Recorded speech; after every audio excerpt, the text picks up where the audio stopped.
Hello, I'm Joel Baird, the General Manager of Missoula Community Access Television, inviting you to this edition of Your Missoula. It's a new series where we're interviewing representatives of interesting clubs, organizations, and outlets around Missoula.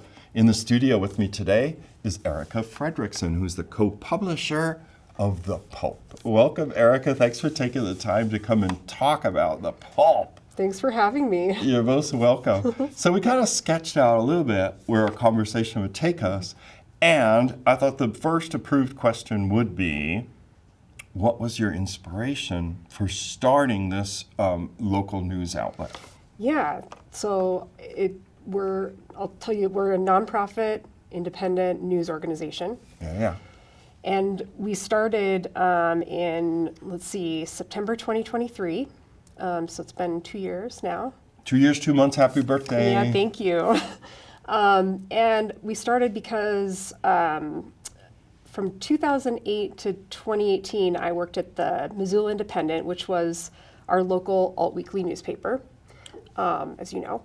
People may remember fondly the Independent. Mm-hmm. And you say you put 10 years in it. 10 years as the arts editor. Mm-hmm. And before that, some just freelancing. Yeah. And so, it's 2017, I think, we were bought by Lee Enterprises. Yeah.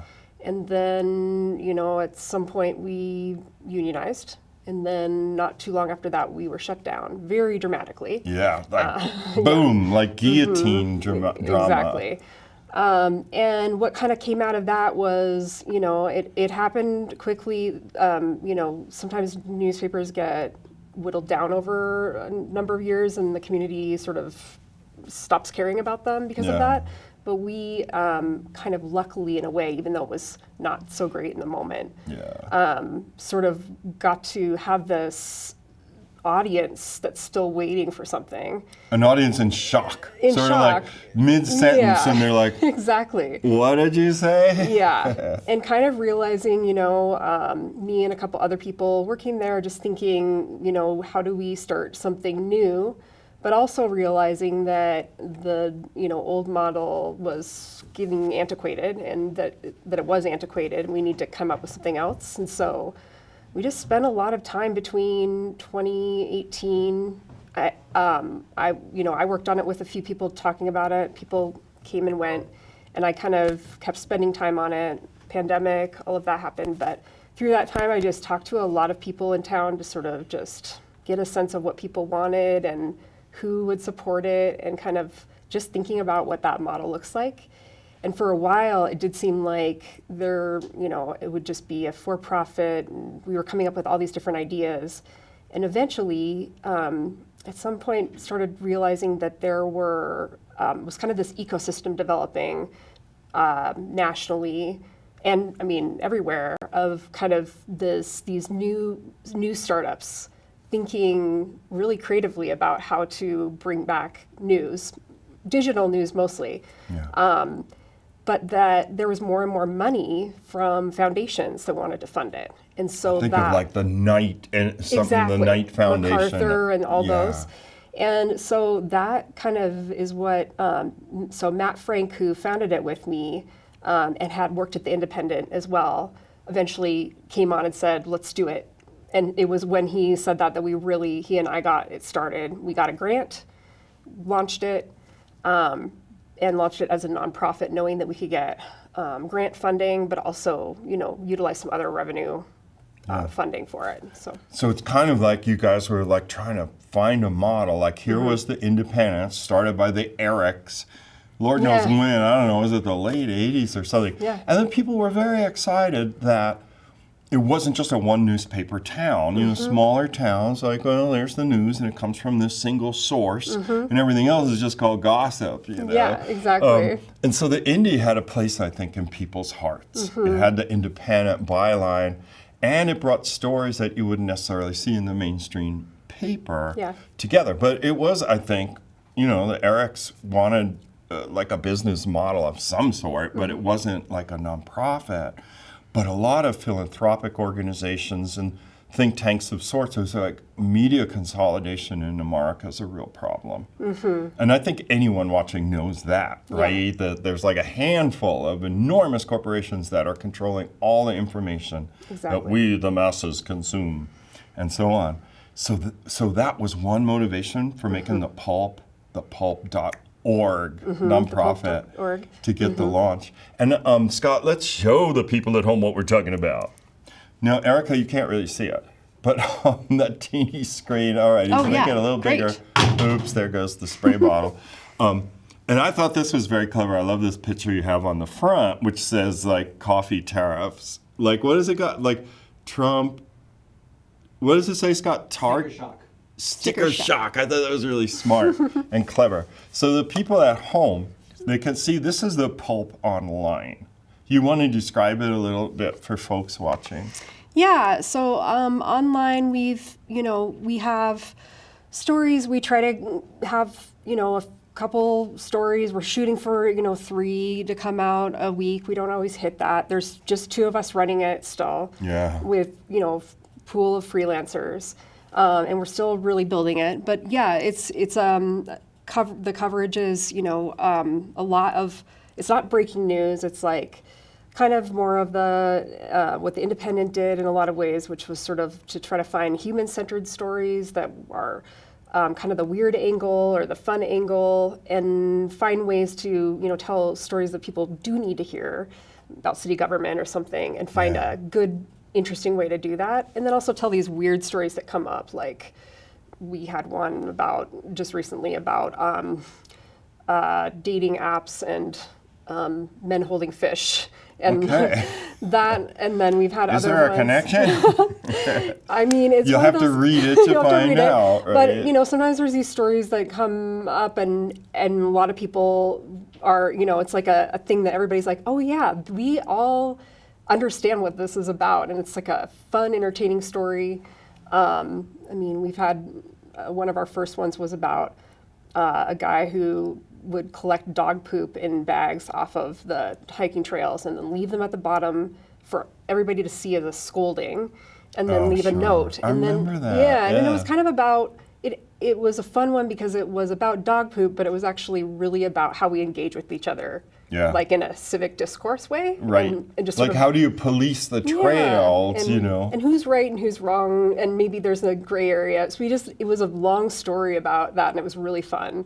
But it's a good example of the kind of stuff we're trying to do, which is to, still sort of engage people in things that are important, but also just fun as well. Yeah, So- like a combo. And because it's not like a national chain, like a Lee Enterprise thing, you wouldn't have the same constraints in what it is you undertake to pursue. More spontaneity and more local influence too. And that seems very unique. Now, if people want to access, do they just go to like the pulp.org and they can parasitically read whatever you want? Yeah. There's you no can do that. paywall There's no involved. paywall. So our whole thing, the Independent was free and we wanted to keep that, but we did really want to sort of drive home for people is that somebody has to pay for it. Yeah. And so we don't want it to be not accessible. So it's sort of NPR style. So besides our grant funding, which is one revenue stream, we have individual monthly donors. So that can be any one of you. Yeah, I give $5. I mean, it's not killing me, No, $5 it's a like, month. That's less than a cup of coffee Right. these days. But it's a big deal for us to have those $5 to $10 a month from a lot of people, and then there's other people who can give more, and that's great. And then we have some major donors who can give a lot more, and just being able to sort of access people who can give what they can is just the best way to do it, because then the people who really don't have the money can still do that. And then our third revenue stream has been one we're developing. We've launched it, but it's still kind of in the works. Is we have really good relationships with businesses in town. Rock and Rudy's was one of our founding and they used to businesses. remember Bruce would take a Yes. full page in the On the back back. of the Indy.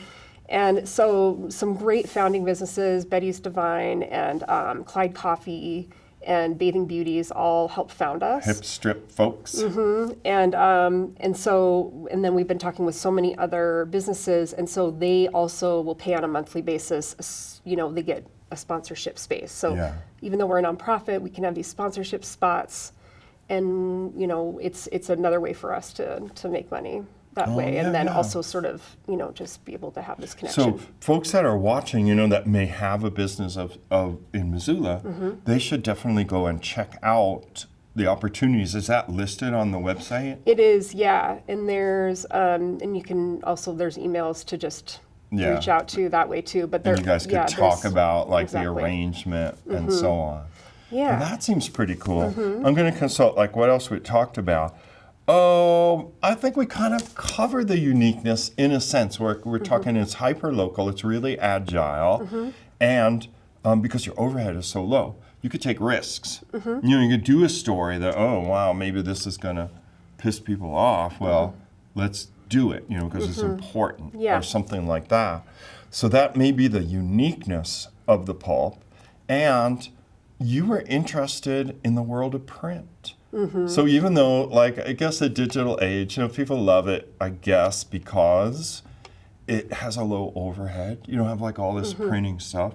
I think, for instance, the Missoulian is no longer printed in Missoula. I think it goes to Helena and is done maybe 3 times a week and stuff. Yeah. And then you guys were able to make a print edition one time. But it's important to As you. an You want to experiment. talk about it? Like It's important. your feeling about print. I mean, even before we even came up with a name, even when I was just talking with people about the idea of starting something, the thing I heard the most was people wanting print. And, I felt that way too. I didn't want to start it without, that being an eventual goal. But all around me, even among the new startups, like across, the country, we were really connected to all these new ones, but they're all innovating in the digital world. Yeah. And so Matt and I felt kind of a little bit alone for a while of feeling like we're hearing this from people in Missoula and we feel this way, but everybody's saying like, that's not where it's going. But more and more, just more recently, The Stranger in Seattle has started printing monthly.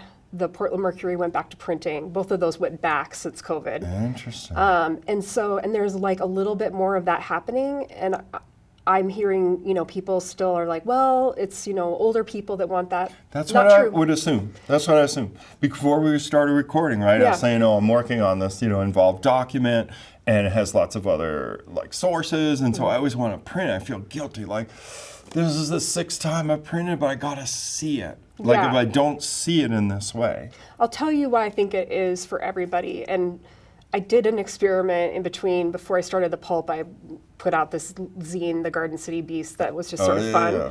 And I put stacks in coffee shops, and I would sit and watch who picked them up. And it was everybody. Like it was younger people. I could see them being like, what is this? Because they're not used to, some of them have never seen The Independent. They're not used to seeing something. It's hard to find stuff. And it's fun to sort of have something to page through. And I think what I've been hearing and what I feel is that the internet is so endless, and it gets, it's overwhelming, and we're always plugged in and on our devices. Yes. And this feeling of being able to just hold something tactile and unplug. It grounds and it has you, like, maybe. and it has a beginning and end, and it's not, just makes people feel better. It's kind of a wild feeling. Like usually if I were sick and I'm like, I'm bedrotting, I'm sick, back in the day, I would be like, the feeling of playing a pre-recorded thing like a DVD versus cable was DVD felt more insulated, and cable could be interrupted for anything that happened. Yeah. So if you're online, right, and you're just looking at this thing on your pad, it's like, I could just touch this and it's gone. Yeah. It's so fragile, right? Like I'm reading the Pulp, but wait a minute, I've got a message over here, and Google's reminding me that I got a picture from 10 years ago, and I got to go look at that. If you're looking at the physical thing, holding the physical thing, it's holding you too. Yeah, exactly. It's kind of curious. When we put out this one, people loved it, and people posted on social media pictures of them reading it with their coffee and talking about how they have ink-stained fingers. And I just thought that was so interesting that people really, felt that way. And it reminded me also that when the Independent was around, that, you know, you could sit in a coffee shop or you could walk by and you would see people reading it, and it felt like you were all reading the it's same there. things. It felt a little bit more like Creates a like connection. cohesion. Exactly. Like, oh, look, they're reading the thing that I'm reading. And maybe like a different part Yeah. of that. Oh, so that is a really strong attraction towards the print. Yeah. So would you like to do it monthly, as does The Stranger? Or? I think monthly would be probably what we would want to do. Right now, we feel like we can do quarterly, and we would like to do monthly at some point. Yeah. So that's I think just a matter of, you know, kind of making sure that we have the support, and that's probably just business sponsorships. Yeah. But I mean, we got a lot of response from businesses too about wanting to be in there for the next one. So Oh, that's that was super great. cool. And then I want to remind people watching that we're talking with Erika Frederickson, who's the co-publisher of The Pulp, and you can find it online at thepulp.org. And if you want to become a contributor, just a little bit, you take $5 a month, right? You wouldn't sniff at it and be like, no, I don't want your no. $5. Not at all. Whatever, You'd know. like to have a bunch of steady, small subscriptions and things like that. But you can read it for free. Yeah. And then the other thing that I didn't mention is we have 2 newsletters that go out. I get one Yeah. in my, inbox. So the one is about town is the arts and culture one that I write. And then there's Fresh Press, which is the kind of newsier one. And they're both also free. You just sign up and they'll just show up in your email. Yeah. And that's actually a really great way to remember to go read the articles because we have links to them. Then it just sort of reminds that you. must be how it works, Most yeah. people kind of access us that way. Yeah. But the About Town, what I write is just sort of like a curated little fun. I mean, I have a lot of fun writing it, but you know, I take like 4 or 5 events that are happening that week and sort of write little things about them. And then, Yeah. and I've had some people just say like, I don't always go to the events, but I just like reading about them. Yeah. And then, you know, other people who are like, I wouldn't have known about this, or I had forgotten about it, or this made me want to go to it because of the way, you know. Yeah, it's like it a was little written or teaser something. for Yeah, the so thing. it's just fun to interact with people that Yeah. way too. So that's almost the best of both worlds. Like if you had the print world, its slowness and its focus and everything. And then the newsletter world would send you, you know, reminders of stuff you may be interested in, and also an invitation to read more in depth Yeah. about something local going Exactly. on. And then we also have in the, I feel like a lot of people like this part is we do a list at the end of things we're reading. So we have recommendations of other, you know, articles from other newspapers or other magazines that we think are interesting and that would be interesting to audiences here. So that's, I mean, a lot of people go to Oh just yeah, to sort of get the see what- recommendation. Yeah. Well, jeepers. How long have we talked, Scott? About 19 minutes. Oh, I guess we should go pretty soon. That's what our audience seems to be used to. It's, I think we covered. Is there something you think we should say before we sign off? I know I had a little note here, like your vision changed of what it was going to be, but I think we kind of talked about that, like from the grisly death of the Independent. Yeah. You were thinking of having something. Well, let's resurrect an Independent. You know, like a weekly print thing that is Yeah. free and goes around everywhere. And then over time, when the cost of printing and distribution, all that became onerous, and of course pandemic came in and was like, people aren't really moving around that much, reading stuff in public places. More towards an electronic version, and also the decision to incorporate yourself as a nonprofit. Yeah, and I think another thing that I've learned just even as we started was we've really thought about, we're not trying to be like the Independent. It was its own thing. We're kind of like, it's in our DNA, but we aren't the same thing. We're trying to, bring it Marching into on the 21st century. Yeah, and I think one of those things is, the 90s were great for the alt weekly style, a little snarky, a little like, removed, and it was fun for that. But I think now people really want, genuine engagement in a way that's really sort of like so we different, really yeah. want to kind of be a part of the community and be kind of out there. And one of the things we really want to make sure we're doing is, covering the important things that are, it's like there's less to be an alternative to at this point. So trying to Yeah. also help cover, because the Missoulian is so, I mean, they have some great reporters there, and they are behind a paywall, and they're limited in staff. But there's a lot to cover, and there's a lot of things that we can do, for civic engagement and thinking about how we, That talk with is the a town. wild So, ratio, yeah, that you mention it. Now, like the buzz of the town this week, and there's a large banner on the old Missoulian building. It says like Higgins Waterfront or Waterfront Yeah. on Higgins or something. But when the town was small, much smaller, this was grand edifice, the Missoulian building, Yeah. made in 1984, some mere 41 years ago, Yeah. and about to be taken apart bit Yeah. by bit. And the town was much smaller, and its newspaper was much bigger. Craziness. And- So there's all these stories going on now, just at the time that local news has shrunk somewhat. yeah, and we really could use a really strong daily. I mean, it would be so great to have that built up more, so that because we are not doing the same thing as a daily does. No, you can't. No. You can't. And it's an enormous undertaking. But what a pleasant spot you're filling. Yeah, it's fun. Congratulations. Thank I think you. That's great. Well, I guess we better go off. So thank you, dear viewer, for taking the time to learn about the Pulp. And once again, you can learn more by going to thepulp.org. Whether you want to become a subscriber or not, it's still free. There's no big paywall. And also, if you're a business interested in a sponsorship, you'll find information there as well. So, if you know of a group you'd like to see on this series, Your Missoula, let us know at MCAT. The email address is mcat@mcat.org, or call us here in the beautiful library.